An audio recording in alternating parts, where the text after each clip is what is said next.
Assalamualaikum warahmatullahi wabarakatuh. Perkenalkan, nama saya Risa Muduamah, NIM 932104819, kelas MPAIG, akan sedikit mengkritisi sebuah buku tema 8, kelas 7 kurikulum 2013. Menurut saya kelebihan dari buku tersebut yaitu materinya cukup lengkap jika dikaitkan dengan aspek mengedepankan sikap dan perilaku. Materi tersebut itu lebih mengedepankan sikap perilaku daripada materi. Lalu disuguhkan juga sebuah pertanyaan-pertanyaan di mana itu dapat membuat anak berpikir secara luas penerapan-penerapan tanpa mengacu buku. Kekurangannya menurut saya yaitu kisah inspiratif yang baik tanpa diberikan kisah inspiratif yang buruk. Ini maksudnya disuguhkan kisah inspiratif misal menghormati orang tua, tetapi tidak disuguhkan kisah inspiratif seperti kisah seseorang yang membanggang kepada orang tua. Terus tidak ada hikmahnya, apa yang dapat diambil dari empati dan menghormati orang tua itu tidak ada. Lalu keutamaan itu sebenarnya kan dapat membuat anak menjadi bersemangat dalam melakukan penerapannya. Tapi dalam buku tersebut tidak ada materi yang menerapkan keutamaan dari empati dan menghormati. Mungkin dikarenakan buku tersebut lebih mengutamakan aspek penerapan sikap dan perilaku daripada sebuah teoritis. Terima kasih, lanjut kepada materi pembahasan. Baiklah, mari kita pelajari materi kelas 7 kurikulum 2013 mengenai materi berempati itu mudah, menghormati itu indah. Berikut adalah peta konsep yang akan menjadi topik pembahasan. Langsung kepada konsep dan makna tentang empati. Seperti pada teks tersebut, jadi empati itu adalah perasaan di mana kita merasakan apa yang dirasakan oleh orang lain. Tetapi digarisbawahi bahwa berempati tidak dilakukan dalam memahami orang lain semata, tapi harus dinyatakan dengan suatu tindakan. Tindakan itu seperti apa ya? Tindakan untuk membantunya. Sedangkan gimana sih kalau kita hanya memahami orang lain saja? Nah, itu kategori masuk simpati. Jadi empati dan simpati itu beda.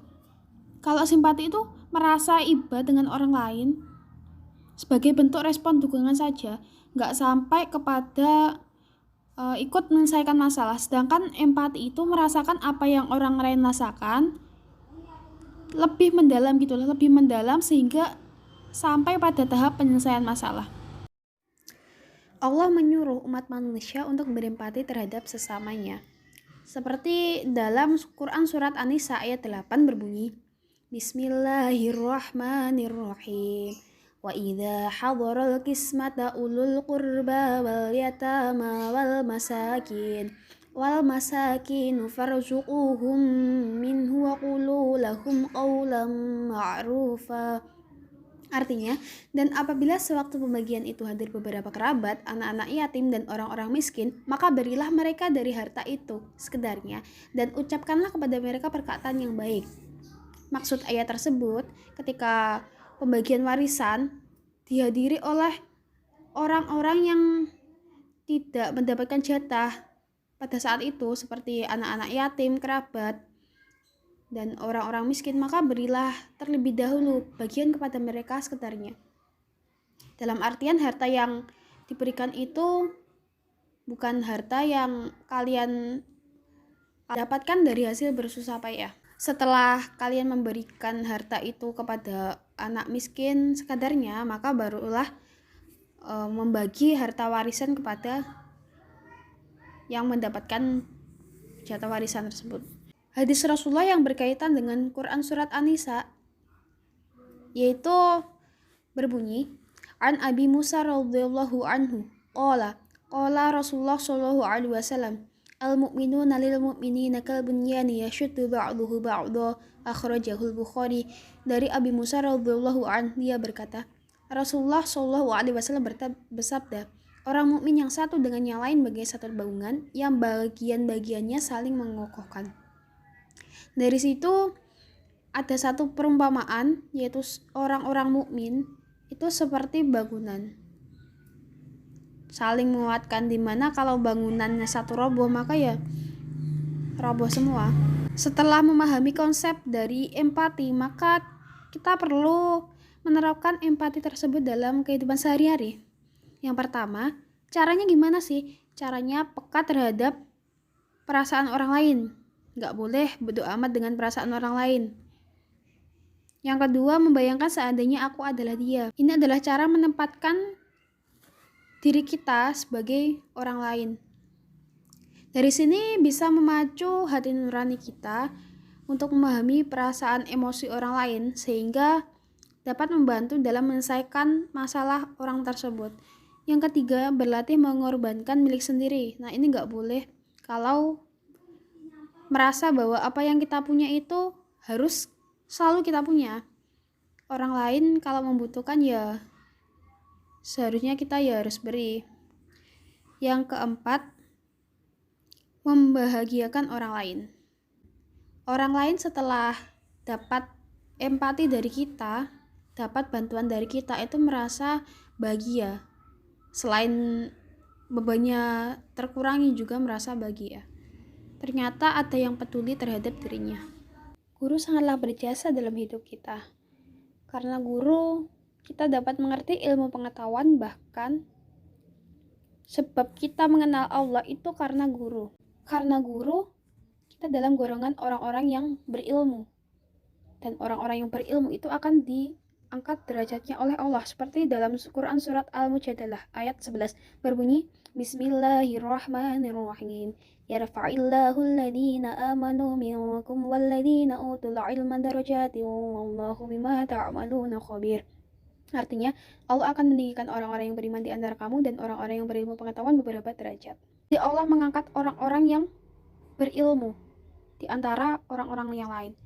Ibaratnya itu dalam sebuah langit, orang berilmu itu adalah bintang yang berkilau di dalam langit yang gelap. Lantas bagaimana cara menghormati guru? Nah, di situ ada beberapa, banyak sekali sebenarnya. Bahkan dalam kitab Adabul Muta'alim, kita dilarang menjelek-jelekkan guru. Membatin dalam hati jelek kepada guru saja bisa menyebabkan ilmu kita tidak bermanfaat. Sebab ridho guru juga adalah sangat penting untuk keberkahan ilmu kita. Ada banyak sekali kisah-kisah orang-orang yang gurunya tidak ridho kepada dirinya, ilmunya tidak bermanfaat, bahkan hidupnya mengalami kesulitan. Nah, di sini ada beberapa kisah. Salah satunya kisah Imam Syafi'i yang berhormat dan memuliakan guru. Imam Syafi'i bahkan menemui gurunya yang berpakaian lusuh dan kumal, tidak segan untuk memeluknya, mencium tangan beliau, karena beliau sangat memuliakan guru.